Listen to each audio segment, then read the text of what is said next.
রবি, অনুপম আর শুভঙ্কর তিনজন খুবই ভালো বন্ধু ছিল। আর তিনজন 12 স্ট্যান্ডার্ডের এক্সাম কমপ্লিট করার পর ভ্যাকেশনে কোথাও বেড়াতে যাওয়ার প্ল্যান বানাচ্ছিল। আমার মনে হয় এইবারে আমাদের গোয়া বা মানালি নয়, বরং গ্রামে যাওয়া উচিত। গ্রামের সুন্দর পরিবেশ আর গ্রামের গাছপালার আনন্দ নেওয়া উচিত। কথাটা তুই ঠিকই বলেছিস, কিন্তু আমাদের মধ্যে কার গ্রামে যাবি? আমরা তিনজন এক এক করে সবার গ্রামে যাব, কিন্তু শুরু রবির গ্রাম বেলতলা থেকে করব। হ্যাঁ হ্যাঁ, তো এতে সমস্যা কোথায়? চলো, কিন্তু একটু সতর্ক থাকতে হবে। আমার গ্রামে তোদের এই বিয়ারাপন চলবে না। যেমন বেশি রাত অবধি জাগা, সন্ধেবেলায় বাইরে ঘোরা, আর সব থেকে জরুরি ভূত প্রেতের মজা ওড়ানো। আরে হ্যাঁ, আমি তো ভুলেই গেছিলাম, তোর গ্রাম অন্ধবিশ্বাসীদের সঙ্গে কাপুরুষ আর ভীতুও। দেখ, এবার তুই কিন্তু বেশি বলছিস। রবি, তুই সায়েন্সের এত ব্রিলিয়েন্ট স্টুডেন্ট হয়েও এই ভূত প্রেতের ওপর বিশ্বাস করিস? কিন্তু এতে তোরও দোষ নেই, কারণ তুই ওই গ্রাম থেকেই বেরিয়ে এসেছিস না, তাই এটা তোর হওয়ারই কথা। কিন্তু তুই চিন্তা করিস না, এইবারে আমরা তোর আর তোর গ্রামের সবার অন্ধবিশ্বাস দূর করে দেব। তিনজন বন্ধু ভ্যাকেশনের জন্য গ্রামে যাওয়ার প্ল্যান করছিল, আর তিনজনেই বেছে নিল রবির সেই ভুতুড়ে গ্রাম, যেখানে সন্ধে নেমে আসার পর ওই গ্রামের ডাইনি বেরিয়ে আসে আর গ্রামে একা ঘুরে বেড়ানো যে কোনো মানুষকে একেবারে প্রাণে মেরে ফেলে। আর এই তিনজনই ভূত প্রেতে একটু বিশ্বাস করতো না। আর এইবারে তাদের উদ্দেশ্যটাও এটাই ছিল যে ওরা গ্রামে গিয়ে ওই ডাইনির কথাগুলোকে তাদের ভুল ভ্রান্তি প্রমাণ করে দেবে, যেটা তারা এত বছর ধরে মেনে চলেছে। সন্ধ্যের ট্রেনে চেপে ওরা সবাই পরের দিন দুপুরে পৌঁছে গেছিল রবির গ্রামে, বেলতলায়। ওরা তিনজন রবির বাড়ি পৌঁছয়। তাদের গ্রামে পুরনো বাড়িতে শুধু রবির ঠাকুমা থাকতো, আর বাকি সবাই শহরেই সেটেল ছিল। আরে খোকা, তুই এসে গেছিস, খুব ভালো করেছিস। যা তাড়াতাড়ি মুখ হাত ধুয়ে নে, আমি খাবার বেড়ে দিচ্ছি, যা। তিনজন বন্ধু খাবার খেয়ে একই রুমে নিজের নিজের বিছানায় আরাম করতে করতে কথা বলছিল। আরে, তোরা শুয়ে পড়লি যে, আমাদের উদ্দেশ্য ভুলে গেছিস নাকি? অনুপম নিজের দুই বন্ধুর সাথে ঘরের বাইরে লুকিয়ে লুকিয়ে বের হয় আর ঠাকুমার ঘর থেকে বাড়ির চাবি নিতে চলে যায়। অনুপম একাই ঠাকুমার ঘরে গেছিল। ও যখনই ফেরত আসার জন্য ঘোরে, একটা রোগা পাতলা হাত ও টি শার্ট ধরে নেয়, আর পেছন থেকে একটা ভয়ঙ্কর আওয়াজ চলে এলো। চাবি রেখে দে এখানে। অনুপম যেই না ঘুরে তাকায়, ও দেখলো যে রবির ঠাকুমা ওর কাঁধে হাত রেখে ওকে থামিয়েছিল। আসলে রবির ঠাকুমা কোনো মানুষ নয়, বরং একটা ডাইনি ছিল, যার চেহারা ওই অন্ধকার রাতেও এত মারাত্মক লাগছিল যে দুর্বল মনের লোক হলে তক্ষুনি মরে যেত। এটা দেখে অনুপম ওখানে কাঁপতে কাঁপতে অজ্ঞান হয়ে গেল। যখন বেশি দেরি হওয়ার পরও অনুপম ফিরে আসেনি, তখন ওর ওই দুজন বন্ধু ঠাকুমার ঘরে চলে আসে। তখন দেখে যে ওর ঠাকুমা বিছানাতেই ছিল না। আরে, ঠাম্মা কোথায় গেল? তাছাড়া ঠাম্মা রাত 1টার সময় কোথায় যেতে পারে? আরে, সে হয়তো ওয়াশরুমে গেছে, কিন্তু আগে একে তোল। কি জানি কি দেখে ফেলেছে যে এখানেই অজ্ঞান হয়ে গেছে। ওরা দুজন ওই রাতে যেতে পারল না, কারণ অনুপম সেই অবস্থাতেই ছিল না। পরের সকালে অনুপমের যখন চোখ খোলে, তখন ও ওর ঠিক পাশে রবির ঠাম্মাকে বসে থাকতে দেখে, যে এখনো সেই ভয়ঙ্কর চেহারা নিয়েই বসেছিল।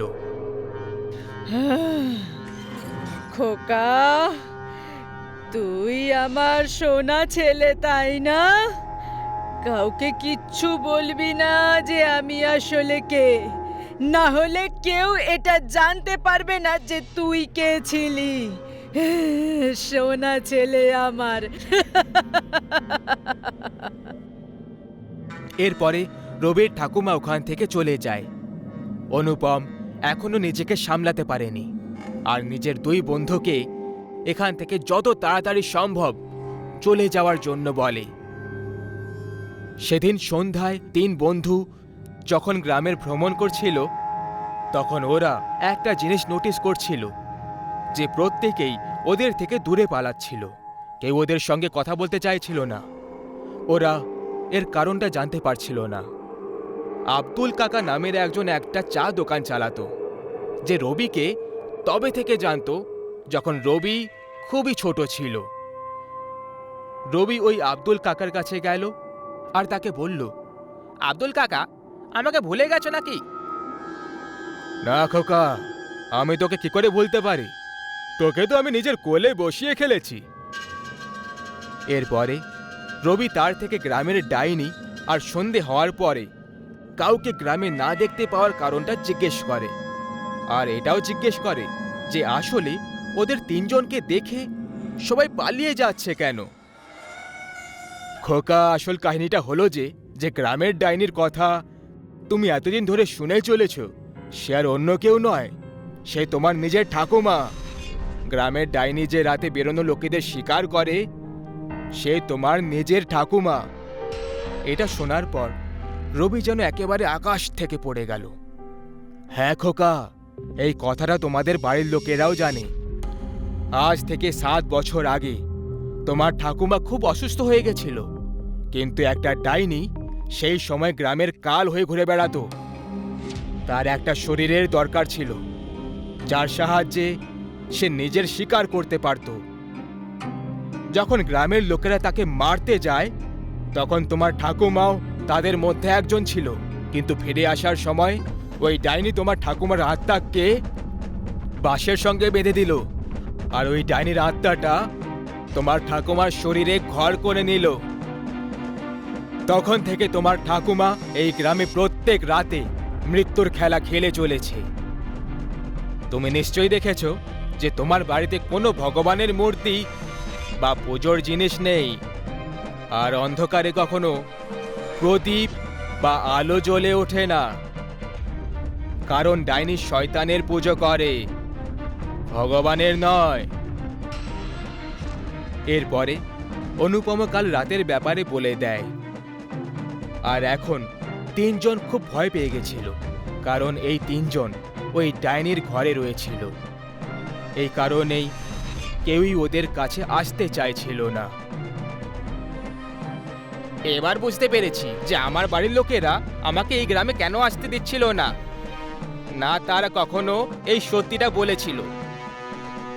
এরপরে তিনজন ওই বাড়িতে যায়, জিনিসপত্র বাঁধে আর তক্ষুনি বেরিয়ে পড়ল। কিন্তু তখনই পেছন থেকে একটা আওয়াজ এলো। এত তাড়াতাড়ি চলে যাচ্ছ খোকা, কিন্তু আমি এখন আমার নাতির থেকে আলাদা হতে পারবো না। আমার মায়া খেলার কারণেই তো আমি ওকে নিজের কাছে ডেকেছিলাম। এখন তো আমার শরীর অনেক পুরনো হয়ে গেছে, এবার আমার আত্মার নতুন শরীরের প্রয়োজন।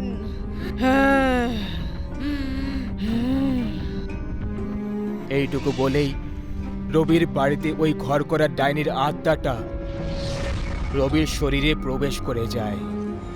আর এই ভয়ঙ্কর দৃশ্যটা দেখে ওই দুই বন্ধু নিজেদের প্রাণ বাঁচিয়ে পালায়। সবাই বলে এখন রবির ঠাকুমার জায়গায় রবির শরীর ওই ডাইনির ঘর হয়ে গেছে, যে পরের 60 বছর অবধি এইভাবেই এই গ্রামে প্রত্যেক রাতে মৃত্যুর খেলা খেলবে। আরে এখানে এসে তো গেছি, কিন্তু জানি না কেন কোনো ফার্ম হাউসে খুঁজে পাচ্ছি না যেখানে আমরা অ্যাটলিস্ট 1 সপ্তাহ থাকতে পারবো। কথাটা তো একদম ঠিক, কিন্তু আমাদের চেষ্টা চালিয়ে যেতে হবে, কারণ কোথাও না কোথাও আমরা বাসস্থান পেয়েই যাব। বাবু মশাই, আপনারা কি থাকার জন্য জায়গা খুঁজছেন? হ্যাঁ, কিন্তু আপনি কে? আমার নাম সূর্য মাইতি, আর আমি এখানকারই বাসিন্দা। আমাদের একটা পুরনো কিন্তু একটা আলিশান ফার্ম হাউস আছে, যেটা শহরের একদম কোণে রয়েছে। দুটো কাপলস তাদের হলিডে এনজয় করার জন্য মানালি গেছিল, যেখানে তারা কোথাও থাকার জন্য হোটেল রুম খুঁজে পাচ্ছিল না। কিন্তু একটা লোক তাদের কাছে আসে আর তাদেরকে এটা অফার করে বলে যে আপনারা চাইলে আমার বাড়িতে এসে থাকতে পারেন। ভাড়া প্রায় অর্ধেক ছিল, আর এতেও ভালো কথা এটা ছিল যে তার ফার্ম হাউস অনেক বড় আর আলিশান ছিল। কিন্তু প্রত্যেক সুন্দরতার পেছনে কোনো না কোনো মারাত্মক সত্যি লুকিয়ে থাকে। দেখুন সাহেব, এই বাড়ি তো যথেষ্ট ভালো, কিন্তু প্লিজ এখানে বেশি চিৎকার চেঁচামেচি করবেন না, আর বেসমেন্টের দরজাটা সব সময় বন্ধ রাখবেন। আমরা কি করব আর কি না করব এর চিন্তা আপনি করবেন না, আপনি আপনার ভাড়া পেয়ে যাবেন, এইসবে নাক গলাবেন না। সুশান্ত হোম ওনার সূর্য মাইতির কথাগুলোকে একেবারে এড়িয়ে দিয়ে তাকে সেখান থেকে চলে যেতে বলে। আজ ট্রাভেলিংয়ের কারণে সবাই খুব ক্লান্ত হয়ে পড়েছিল। এই কারণে সবাই তক্ষুনি বিছানায় উঠে শুয়ে পড়ে। রাত 12টার সময় হঠাৎ করে জোরে গো গো আওয়াজ শুনতে পাওয়া গেল। কোনো জন্তু ছিল না যে জোরে জোরে গো গো করছিল, আর এই আওয়াজগুলো বারবার আসছিল। প্রিয়া, ওঠো, তুমি কিছু আওয়াজ শুনতে পাচ্ছ? হ্যাঁ, পাচ্ছি, কিন্তু এই আওয়াজ খুব আজব আর ভীতিকর মনে হচ্ছে। কোনো আদমখোর জন্তু ছিল যার বারবার গো গো আওয়াজটা 4 জনের ঘুম নষ্ট করে দেয়। আর তারপর সবাই লিভিং এরিয়াতে পৌঁছে যায়। ও শিট, বাড়িওয়ালার 15টা মিস কল, এমনকি ঝড় এসে গেল। ওই হাউসের ওনার ওকে 15টা মিস কল দিয়েছিল। গভীর আর ক্লান্তিকর ভরা ঘুম আর ফোন সাইলেন্ট থাকার কারণে ও ফোনটা দেখে উঠতে পারেনি। এই কারণে ও ওনারকে কল ব্যাক করলো। হ্যালো, আরে মাইতি বাবু, এমন কি হয়ে গেল যে আপনি এতগুলো মিস কল দিয়েছিলেন? সাহেব, আপনারা আজ ভুল সময় ভুল জায়গায় এসে গেছেন, আমাকে ক্ষমা করে দেবেন। আমি কিছু টাকার লোভে আপনাকে ওই ফার্ম হাউসে সত্যি কথাটা খুলে বলিনি। সবার প্রথমে আপনি গিয়ে বেসমেন্টের দরজাটা বন্ধ করুন, কারণ আমার পরে মনে পড়েছে যে ওই দরজা তো খোলাই রয়ে গেছে। ওই শয়তান ওখান থেকে যখন খুশি বেরোতে পারে। কে শয়তান? আপনি কি যা তা বলছেন? এই বলে ফোন নিজের থেকেই কেটে গেল। বাড়িওয়ালা খুব দরকারি একটা কথা বলার চেষ্টা করছিল, কিন্তু আফসোস আজ ভাগ্যটা ওদের সাথে ছিল না। কি হলো সুমিত? কি হয়েছে? বেসমেন্টের ব্যাপারে কথা বলছিলেন যে তাড়াতাড়ি দরজা বন্ধ করে দাও, না হলে ওই শয়তান ওখান থেকে যখন ইচ্ছে বেরিয়ে পড়তে পারে। এই মাইতি বাবুও না, এই জন্যই আমি ওর ওপর তখন রেগে গেছিলাম। এটা ইয়ার্কি করার সময় হলো নাকি? এরপরে আরো একটা জোর আওয়াজ পুরো ফার্ম হাউসে গর্জন করতে লেগে যায়। ভাই, তোমরা থামো, আমি জাস্ট এক্ষুনি দেখে আসছি যে বেসমেন্ট থেকে এই আওয়াজগুলো আসছে না তো। সুমিত দৌড়তে দৌড়তে বেসমেন্টের দিকে চলে যায়, আর দরজা বন্ধ করার জন্য ও বেসমেন্টের বাইরে এসে দাঁড়িয়ে পড়ে। তখনই সুমিতের একটা ভয়ঙ্কর চিৎকারের আওয়াজ শুনতে পাওয়া যায়, যেটা শুনে সবাই খুব বেশি ভয় পেয়ে যায়। ও শিট, সুমিত, সুমিত! সবাই সুমিতকে আওয়াজ দিতে দিতে বেসমেন্টে গিয়ে পৌঁছে যায়।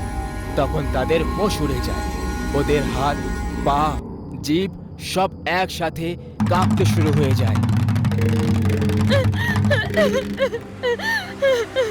সুমিত, এসব কি হয়ে গেল ভগবান? চুপ হয়ে যাও নিধি, সত্যি এটা খুবই ভয়ঙ্কর, কিন্তু আমি শয়তানকে ছাড়বো না। এখনের জন্য শান্ত থাকো, কারণ হালকা আওয়াজ পেয়ে গেলে আমাদেরও একই অবস্থা হবে যেটা সুমিতের হয়েছে। ওরা সবাই সুমিতের আওয়াজ শুনে বেসমেন্টে গেল, আর ওরা দেখলো একটা 7 ফুটের মনস্টার উল্টো দিকে ঘুরে সুমিতের ঘাড় ধরে কামড় দিয়ে যাচ্ছিল।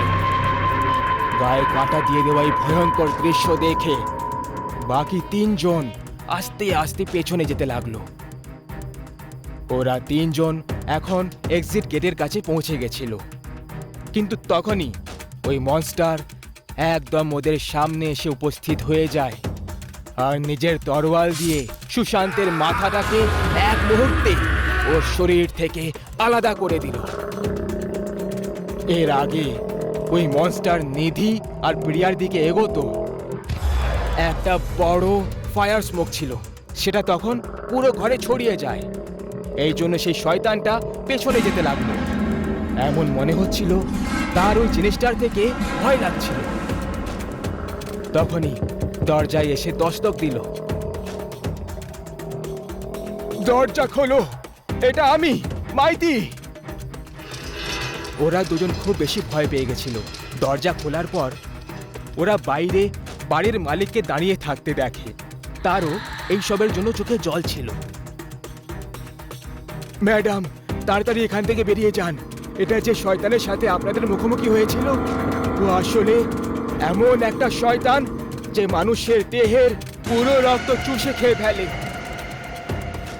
যদি ও একটুও কারোর রক্তের গন্ধ পেয়ে যায়, তাহলে ও গো গো আওয়াজের দ্বারা তাকে নিজের কাছে ডাকে আর তাকে নিজের চারা বানিয়ে তার সাথে আসা প্রত্যেকজনকে মৃত্যুর ঘাটে পৌঁছিয়ে দেয়।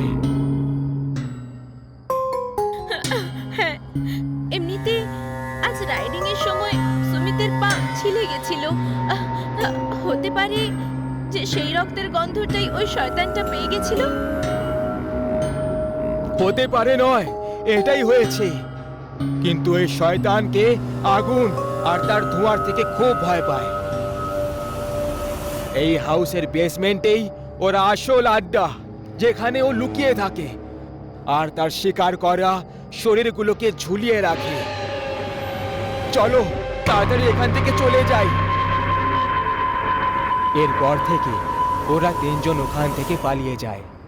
এই ঘটনার ছাপ আজও তাদের জীবনে ঘাত লাগিয়ে বসে আছে, যে যদি সেই রাতে তাদের ভাগ্যে মৃত্যু লেখা থাকতো, তাহলে ওই মৃত্যু শয়তান তাদেরকে শেষে কি ভয়ঙ্কর মৃত্যু দিত। রুদ্র একটা 25 বছরের ছেলে, যে মুম্বাইতে গ্রাম থেকে পড়ার জন্য এসেছিল। এখন একটা ভালো চাকরি করে আর ওর মা বাবাকে প্রত্যেক মাসে টাকা পাঠায়। এক রাতে রুদ্র নিজের জব থেকে বেরিয়ে বাইকে চেপে ঘরে যাচ্ছিল, আর মাঝখানে একটা বিড়াল চলে এলো রাস্তার ওপরে। রুদ্র ওই বিড়ালটাকে দেখে অবাক হয়ে গেল, আর ও বাইকটাকে সামলাতে পারলো না, আর বাইক স্কিড হয়ে গেল। রুদ্রের বাইকে একটু দাগ পড়ে গেল, কিন্তু ও দেখলো যে ওর হাতের ঘড়িটাও ভেঙে গেছে। রুদ্র ঘড়ি পরতে খুব পছন্দ করত, আর ও ওই ঘড়িটা খুব কষ্ট করে নিজের প্রথম স্যালারি দিয়ে কিনে এনেছিল। সেই জন্য ওই ঘড়িটার দাম রুদ্রের জন্য অনেক ছিল। ওই ভাঙা ঘড়িটার দিকে দেখে রুদ্র হতাশ হয়ে গেল। আরে ইয়ার, প্রথমবার কিছু আমি নিজের টাকায় কিনেছিলাম, ওই বিড়ালটাকেও এখনই মাঝখানে আসার ছিল। বাইকে যেতে যেতে রুদ্র অন্ধের নগর বাস স্টপে একটা বুড়ি মহিলাকে ঘড়ি নিয়ে বসে থাকতে দেখলো। তার কাছে অদ্ভুত রকমের ঘড়ি রাখা ছিল।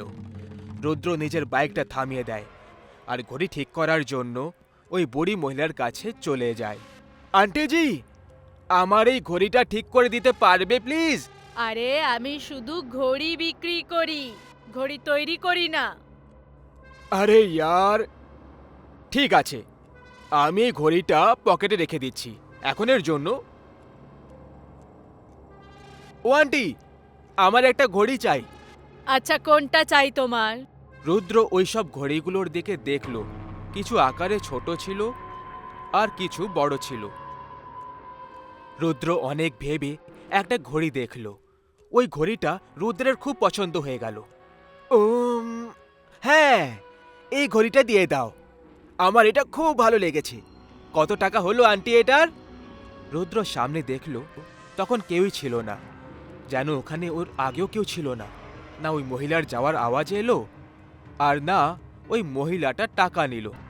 আরে টাকা তো নিয়ে যেতে আন্টি। এ কেমন মানুষ, বেচারি একটা দুটো এখানে ঘড়ি বিক্রি করছিল আর আমি তাকে টাকাও দিলাম না।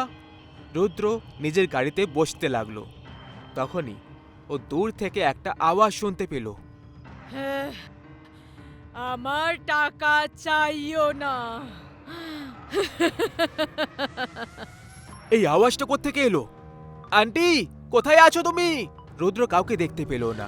আর এবার রুদ্র ঘড়িটা পরে নিল আর ও বাইক স্টার্ট করে বেরিয়ে পড়ল ঘরে যাওয়ার জন্য। রাস্তায় রুদ্রের পেছন থেকে একটা গাড়ি আসছিল।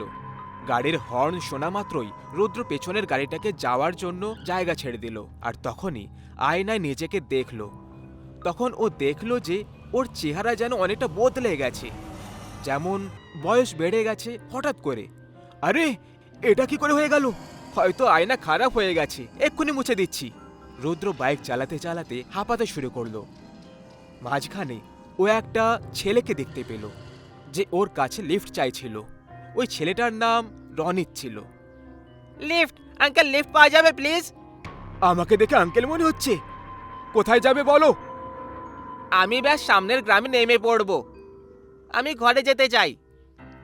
রুদ্র কিছুক্ষণ পরে পেছনে ঘুরে দেখলো, তখন রনিতকেও বুড়ো দেখতে পেল। দেখো, তুমিও বুড়ো হয়ে যাচ্ছ। আরে হ্যাঁ, এবার কি করি আমি?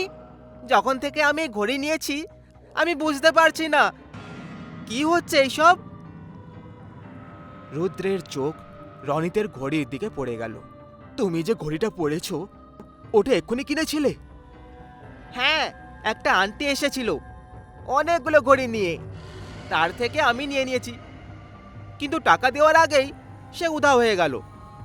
রুদ্রের মনে পড়ল যে সেও টাকা দেয়নি ওই বুড়ি মহিলাটাকে। তার মানে এটা সেই মহিলাটাই।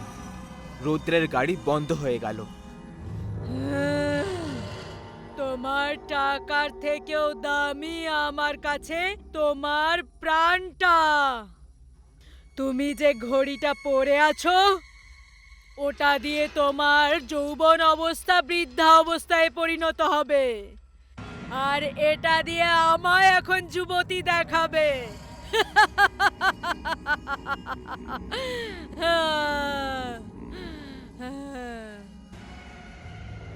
ওই বুড়ি মহিলা রুদ্র রনিতের সামনে চলে আসে।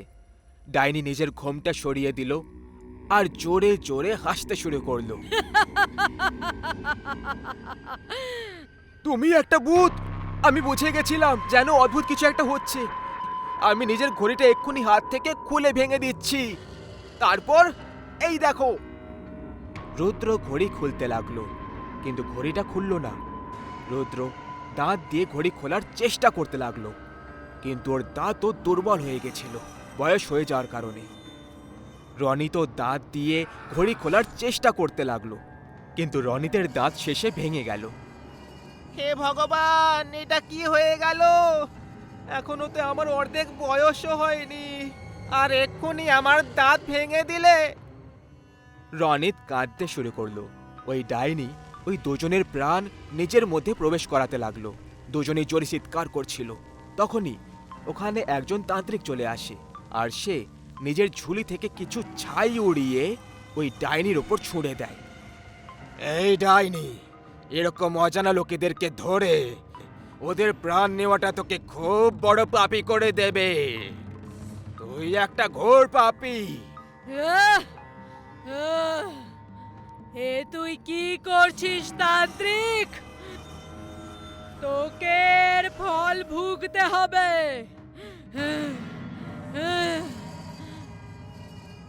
তান্ত্রিক ওই ডাইনিকে নিজের পাউডার দিয়ে তৈরি গোলাকার ঘেরাতে বন্দি করে দিল। ডাইনি চিৎকার করতে লাগলো। ও রুদ্র রনিতের প্রাণ নেওয়ার আগেই তান্ত্রিক ওকে বন্দি বানিয়ে দিল। ধন্যবাদ সাধু বাবা। হ্যাঁ, ধন্যবাদ সাধু বাবা। এই ডাইনি কোনো সাধারণ ডাইনি নয়। মানে ওই গ্রামের সব থেকে মহান ঘড়ি তৈরি করত তার স্ত্রী ছিল, যে 100 বছর আগে এখানে বসবাস করত। রানী তার স্বামী অমিতের সঙ্গে সুখে জীবন কাটাচ্ছিল, কিন্তু একদিন ওর স্বামী এমন একটা কল্পনা করলো যে সে তার ঘড়ি বানানোর কাজে নিজের পুরো জীবন সমর্পিত করে দিল। অমিত এমন একটা ঘড়ি তৈরি করতে চেয়েছিল যেটা বুড়ো লোকেদেরকে যুবক করে দেবে আর যুবকদেরকে বুড়ো। একদিন অমিত তার বাড়ির বাইরে একটা লোককে দেখেছিল। ওই লোকটা আত্মহত্যা করতে যাচ্ছিল। অমিতের ঘরের বাইরে গাড়ি এলো খুব জোরে, আর ওই লোকটার উপর দিয়ে চালাতেই যাচ্ছিল। তখন অমিত চিল্লিয়ে উঠল, আরে ভাই, যদি তুমি আত্মহত্যা করতে চাও তাহলে ঘরে গিয়ে গলায় দড়ি দিয়ে দাও। বেঁচে থাকতে ভালো লাগছে না নাকি? আরে বাবু, আপনাকে আর কি বলি, বেতন ঠিক সময় তো পাই না, আর কাজ করতে যেতে হয়। এখন আমার বিয়ে ঠিক হয়েছে, আমি কি করে সুখে রাখবো আমার স্ত্রীকে? আমার অবস্থা এরকম, মা আর বাবাও মারা গেছে কয়েক বছর আগেই। আমি কি করে বেঁচে থাকবো? তোমার কি বুড়ো হয়ে মরাটা ভালো লাগবে? হ্যাঁ, অবশ্যই। ঠিক আছে, এই ঘড়িটা পড়ো আর কিছুক্ষণের জন্য ঘুমিয়ে পড়ো। ওই লোকটা ঘুমিয়ে পড়ল আর উঠে দেখল যে সে বুড়ো বয়সে পৌঁছে গেছে। তুমি এটা কি করলে? আমি নিজেকে এভাবে দেখতে চাই না। তুমি তো বলেছিলে তুমি এভাবেই থাকতে চাও। আমি এখন আত্মহত্যা করতে চাই, এইভাবে বেঁচে থাকতে চাই না আমি। আর তোমার স্ত্রী আর তুমিও কখনো সুখে থাকতে পারবে না। ওই লোকটার অভিশাপ অমিত আর তার স্ত্রী রানীর ওপর লেগে গেল, আর ওরা দুজন কখনো সাথে থাকতে পারতো না। এমন লাগছিল যেন ওরা একে অপরের থেকে অনেক দূরে চলে গেছিল। আর আজকে সেই দিন যখন এই ঘটনাটা ঘটেছিল। এখন আমরা কি করতে পারি তান্ত্রিক বাবা? তোমরা তোমাদের যৌবন ফিরে পেতে পারো যদি তোমরা এই ঘড়িটা হাত থেকে খুলে দাও। যদি এটা করতে তোমাদের হাত কাটতে হয় তাহলে কেটে দাও, আর কোনো উপায় নেই তোমাদের কাছে। তাড়াতাড়ি করো, যদি তোমরা আরো বুড়ো হয়ে যাও তাহলে মরেও যেতে পারো। রুদ্র আর রনিত এটা শুনে আরো ভয় পেয়ে যায়। রুদ্র নিজের হাত কাটার জন্য রনিতকে বলে দিল। রনিত রুদ্রের হাত কেটে দিল, আর যখনই হাতটা কেটে দিল ওই ঘড়িটা হাত থেকে খুলে গেল। রনিত রুদ্রকে নিজের হাত কেটে দিতে বলল। রনিত নিজের একটা হাত দিয়ে রুদ্রের হাত কেটে দিল, আর ওর ও ঘড়িটা হাত থেকে খুলে গেল। দুজনের শরীর থেকে রক্ত ঝরতে লাগলো, কিন্তু তান্ত্রিক ওই দুজনের হাতে একটা কাপড় বেঁধে দিল, যে কারণে রক্ত বেরোনো বন্ধ হয়ে গেল। দুজনের প্রাণ বাঁচানোর জন্য তাকে এইসব করতে হলো। তান্ত্রিক ওই ঘড়িগুলো নিয়ে পুড়িয়ে দিল, আর যখনই ঘড়িগুলো পুড়তে লাগলো ডাইনির শরীরেও আগুন লেগে যেতে লাগলো, কারণ ডাইনির আত্মাটাও এবার শেষে মুক্তি পেয়ে গেল। আমি তোমায় তোমার হাত আবার ফিরিয়ে দিচ্ছি। ধন্যবাদ আমায় মুক্তি দেওয়ার জন্য। ধন্যবাদ। ডাইনি হাওয়ায় উধাও হয়ে গেল। কি হবে যদি আমি আপনাকে বলি যে একটা বিয়ে চলাকালীন সমস্ত বরযাত্রী একসাথে উধাও হয়ে গেছে? বিশ্বাস করবেন আপনি? আজকের আমাদের এই গল্পটা কিছুটা এরই ওপর আধারিত। আসুন দেখি তাহলে। 27 ডিসেম্বর 2019-এর এই তারিখ, যখন পার্থের বিয়ে হবে ঠিক হয়েছিল। সব ব্যবস্থা ভালোভাবে হচ্ছিল। বিয়ের রাতে সানাই আর বাজনার সাথে বরযাত্রী কনের বাড়িতে এসে পৌঁছল। মণ্ডপটা কোনো মহারাজাদের বিয়ের মতো সাজানো হয়েছিল। সবাই খুব আনন্দে ছিল। 7 পা ঘোরার জন্য পার্থ তৈরি ছিল, আর সেই সময় ওর স্ত্রী মঞ্জুলিকাও হালকা পায়ের সাথে একটু লজ্জা ভাব নিয়ে মণ্ডপে এসে পৌঁছয়। আর আজ তো তোমাকে দেখতে বেশি সুন্দরই মনে হচ্ছে। কি ব্যাপার? মঞ্জুলিকা কোনো উত্তর দিল না, শুধু হালকা মুচকি হাসল আর মণ্ডপে এসে প্রবেশ করল। এরপরে বিয়ের নিয়মবিধি শুরু করা হলো। 7 পাক হলো, আর সব নিয়মের সাথে পার্থ আর তার স্ত্রী মঞ্জুলিকার বিয়ে সম্পন্ন হলো। তখনই হঠাৎ করে পুরো ওয়েডিং হলসের লাইটস একসাথে চলে যায়। আর সব দিকে ঘন কুয়াশা ছেয়ে যায়। সব বরযাত্রীরা চিৎকার করতে শুরু করলো। আর এরই মধ্যে পার্থ মঞ্জুলিকাকে বলল, মঞ্জুলিকা, তুমি ঠিক আছো? কি জানি এই লাইটস কি করে চলে গেল। কিন্তু মঞ্জুলিকার দিক থেকে ও কোনো উত্তর পেল না। যাই হোক, ওই ব্যাপারটা অ্যাভয়েড করে তক্ষুনি বাইরে দাঁড়ানো ইলেকট্রিশিয়ানকে কল করে দেয়। আরে সূর্য, আরে এখানে হঠাৎ লাইট কি করে চলে গেল? এরকম অবহেলা তোমরা কি করে করতে পারো? আরে কি সাহেব, আপনিও কি ধরনেরই আর কি করছেন? আমি তো ওয়েডিং হলের এক্সিটেই দাঁড়িয়ে আছি। আমি তো পরিষ্কার দেখতে পাচ্ছি যে লাইটস তো আছে। হ্যাঁ, এরকম কি করে হতে পারে? তখনই হঠাৎ লাইটস আবার চলে আসে আর ফোনটাও কাট হয়ে যায়। পুরো ওয়েডিং হল আবার চকচক করে উঠল।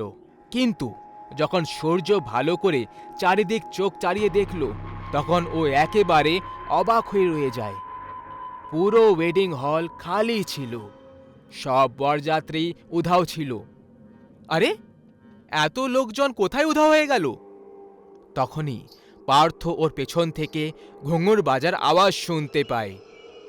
যখন ও পেছনে মুড়ে দেখে, তখন দেখে যে ওর স্ত্রী রূপী মঞ্জুলিকা মাথায় ঘোমটা দিয়ে ওর কাছে আসছিল।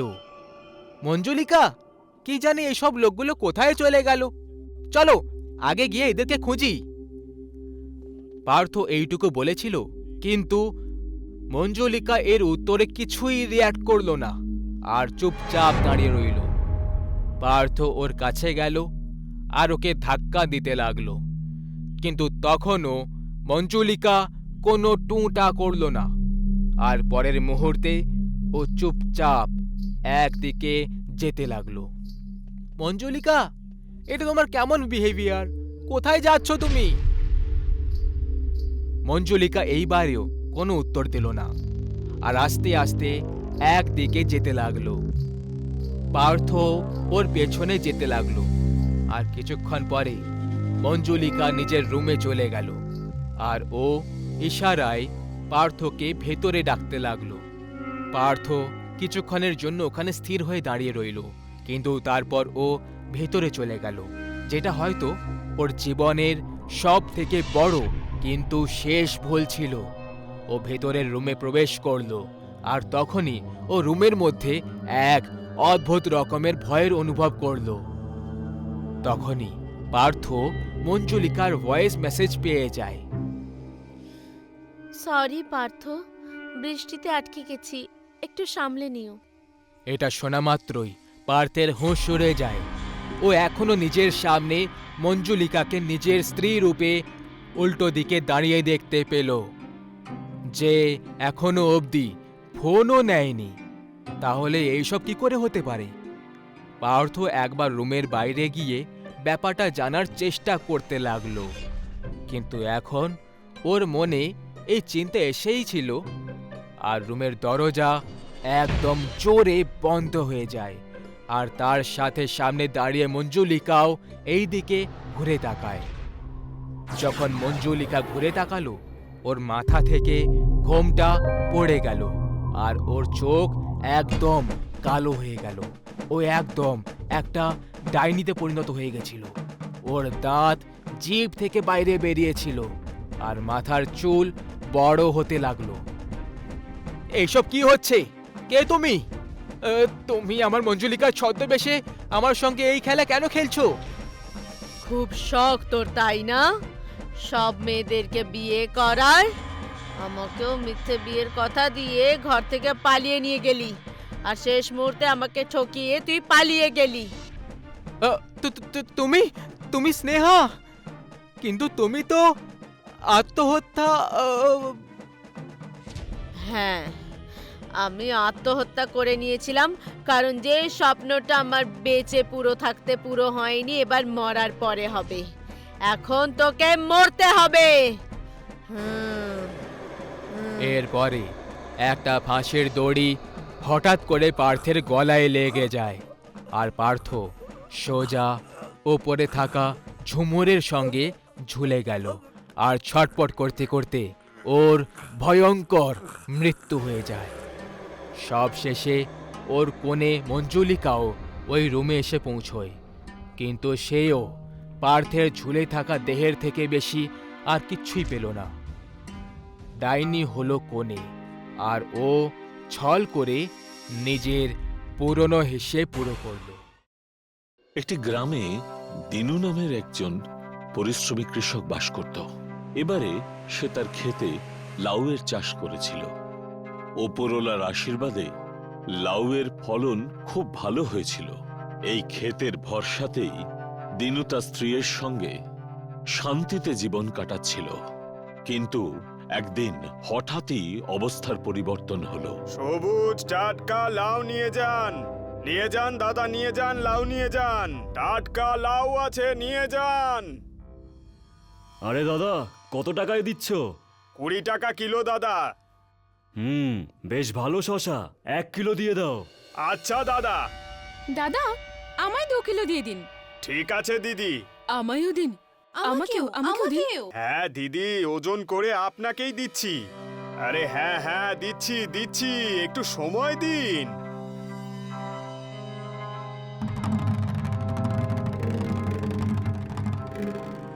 বাহ, আজ তো বিক্রি বারটা বেশ ভালোই হলো। এইভাবেই যদি কদিন চলতে থাকে তাহলে খুব তাড়াতাড়ি সব দেনা শোধ হয়ে যাবে।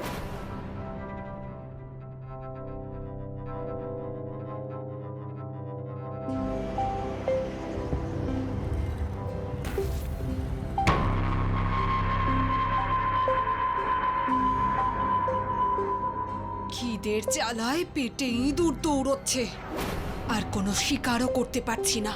আমি তো বুঝতে পারছি না আজ আমি আমার খিদে মেটাবো কি করে। এখন যে আমি কোন দিকে যাই। আরে এই লাউটা আবার মাঝখানে কোত্থেকে এলো? এটা তো আমার মাথাটাই ফাটিয়ে দিল। এবার তো আমাকে মজা দেখাতেই হবে। ওর সাহস কি করে হলো আমার মাথা ফাটিয়ে দেওয়ার? দাঁড়া।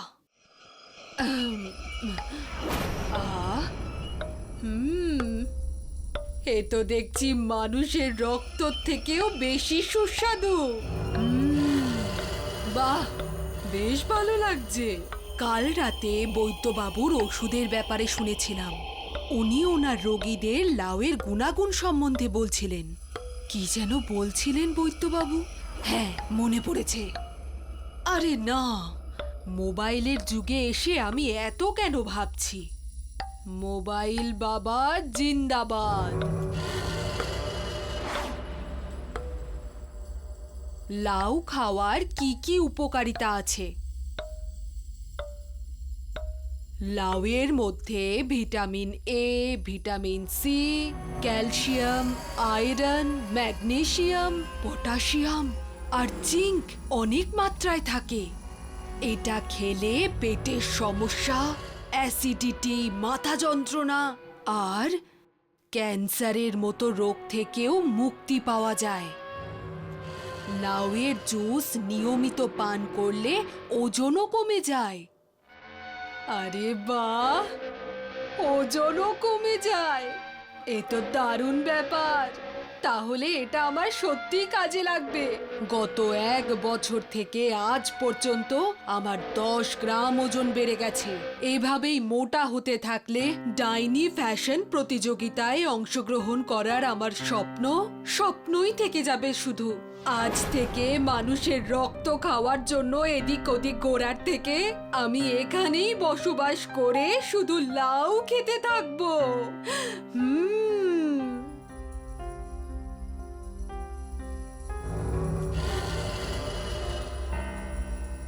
পরের দিন সকালে দিনু তার স্ত্রীর সঙ্গে লাউ কাটবার জন্যে নিজের ক্ষেতে পৌঁছলো। সেখানে গিয়ে নিজেদের ক্ষেতের দুরবস্থা দেখে অবাক হয়ে গেল। ওই ক্ষেতের এই খারাপ অবস্থা দেখে দিনু আর সুখিয়ার চোখের জল কিছুতেই বাঁধ মানছিল না। আরে আমাদের সর্বনাশ হয়ে গেল গো, কেউ আমাদের সব লাউ চুরি করে নিয়ে গেছে গো। আরে এবার আমি সংসার কি করে চালাবো? আমরা আমাদের দেনা কি করে শোধ করব? আমাদের সর্বনাশ হয়ে গেল, সর্বনাশ হয়ে গেল গো। হে ঈশ্বর, তোমার কি হলো?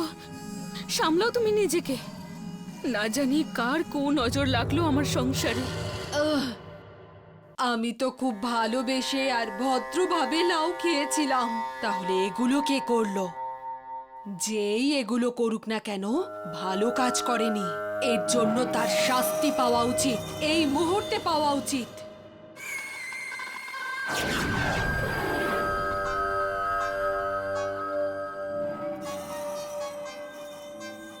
আচ্ছা, তাহলে ওরা দুজনে ওই সাদাসিধে কৃষকের ক্ষেত নষ্ট করেছে, ওদেরকে এবার আমি মজা দেখাবো। চোর যতই চতুর হোক না কেন, যেদিন তার পাপের ঘড়া পূর্ণ হয়, তখন ভগবান সেই চোরকে ধরানোর জন্য পুলিশের বদলে কখনো কখনো ডাইনিও পাঠিয়ে দেন। আরে ভাই, দিনু না কোনোদিনও স্বপ্নেও ভাবেনি যে ওর বাগানের লাউ তারাই চুরি করেছে যারা ওকে চাষ করার জন্য টাকা ধার দিয়েছিল। ওর জমি আদায় করার জন্য এইসব করার খুব দরকার ছিল, বুঝেছিস? ধার যদি শোধ না করতে পারে, পরের 2-3 মাসের মধ্যে সেই জমি আমাদের হয়ে যাবে, বুঝেছিস? ঠাট্টা করতে করতে যখন তারা হাসছিল, তখন দিনুর লাউ খেয়ে ফেলা সেই ডাইনি সেখানে গিয়ে পৌঁছলো। ডাইনিকে দেখেই ওই দুটি চোর ঈশ্বরের নাম নিয়ে মন্ত্র পড়তে শুরু করলো। ডাইনি ভাই রে, এবার কি করব? হনুমান চালিসা পড় আমার ভাই, হনুমান চালিসা পড়। তাহলে তুই শুরু কর না রে ভাই, আমি তো জানি না রে হনুমান চালিসা। जय हनुमान ज्ञान गुरु सागर, जय कपीस लोक उजागर, भूत पिशाच निकट नहीं आवे, महावीर जब नाम सुनावे, शैतानी डाइनी पाला पाला এখান থেকে ডাইনি। এ ভাই, হনুমান চালিসা পড়ার পরও এই ডাইনি তো এখান থেকে পালাচ্ছেই না রে। কোথায় ফেসে গেলাম রে আমরা?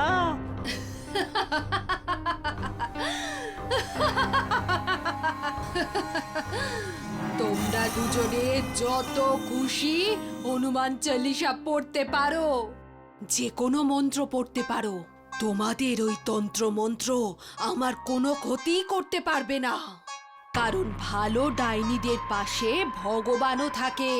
চলো আমার সাথে। এটা কি করছো? কোথায় নিয়ে যাচ্ছ আমাদের?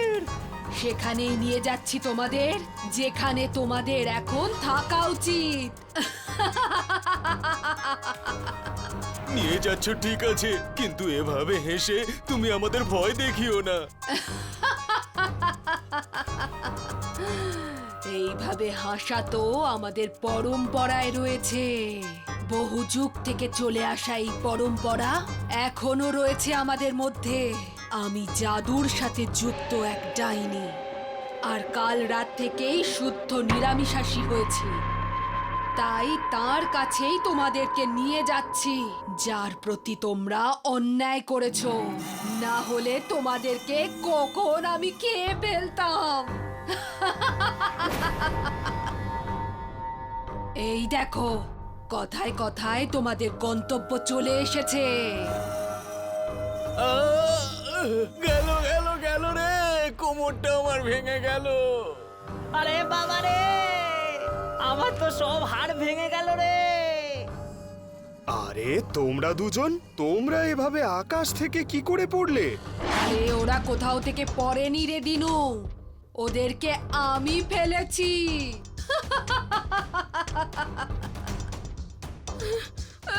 হে ভগবান, ডাইনি! না না দিনু, সুখিয়া, আমাকে ভয় পাওয়ার তোমাদের কোনো প্রয়োজন নেই। আমি তো তোমাদের চোরকে ধরে এনেছি এইখানে।